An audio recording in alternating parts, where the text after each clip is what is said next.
헌정사 최초로 현직 대통령의 구속영장을 이끌어낸 공수처는 앞으로 수사에 더 속도를 낼 것으로 보입니다. 공수처에 나가 있는 취재기자 연결해서 앞으로의 수사 상황을 짚어보겠습니다. 김태욱 기자 전해주시죠. 네, 공수처는 조금 뒤인 오전 10시에 브리핑을 열고 윤 대통령에 대한 수사 방향과 계획을 설명할 예정입니다. 앞서 공수처는 영장 발부 이후 향후 법과 절차에 따라 수사를 진행할 예정이라는 입장을 밝혔는데요. 공수처는 윤 대통령이 계속 수사에 불응해온 만큼 이번 브리핑에서 강제 구인이나 옥중 조사 등을 진행할지 여부도 설명할 것으로 보입니다.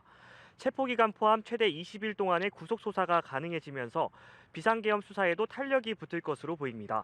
앞서 공수처는 검찰과 열흘씩 구속수사 기간을 나누기로 협의한 만큼 설 연휴 직전인 오는 24일쯤 검찰에 윤 대통령 사건을 넘길 것으로 예상됩니다. 윤 대통령이 체포된 지 20일이 되는 날은 2월 3일인데 체포 적부심으로 인해 지연된 만큼 실제 구속 만기일은 2월 5일 전후가 될 전망입니다. 서울 서부지법은 윤 대통령이 비상계엄을 전후해 휴대전화를 교체하고 텔레그램을 탈퇴한 점 등이 증거 인멸에 해당된다고 본 공수처의 주장을 인정했는데요.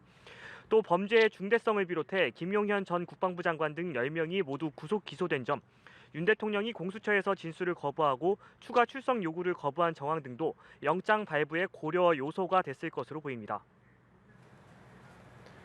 네, 한편 구속영장 발부에 대해서 윤 대통령 측 변호인들은 다소 격앙된 반응을 쏟아냈다고요. 네, 윤 대통령 측은 구속영장을 발부한 사법부를 향해 다소 격한 반응을 쏟아냈습니다. 석동현 변호사가 먼저 개인 SNS를 통해 현직 대통령에 대해 법원이 구속영장을 발부한 것은 납득하기 힘든 반헌법, 반법치주의의 극치라고 생각한다는 입장을 밝혔는데요. 뒤이어 윤 대통령 측은 대통령 변호인단 명의의 입장문을 통해 사법부의 판단을 존중한다는 말조차 차마 어려울 정도의 엉터리 구속영장이 발부됐다고 주장했습니다. 그러면서 윤 대통령과 변호인단이 결코 포기하지 않고 앞으로의 모든 사법 절차에서 잘못을 바로잡겠다고 밝혔습니다. 앞으로 구속의 부당성을 주장하며 서울중앙지법에 구속 적부심을 신청하거나 보증금 납입 조건부 석방, 이른바 보석을 청구할 가능성도 남아있는 상태인데 변호인단의 선택과 법원의 판단 등이 변수가 될 전망입니다. 지금까지 공수처에서 전해드렸습니다.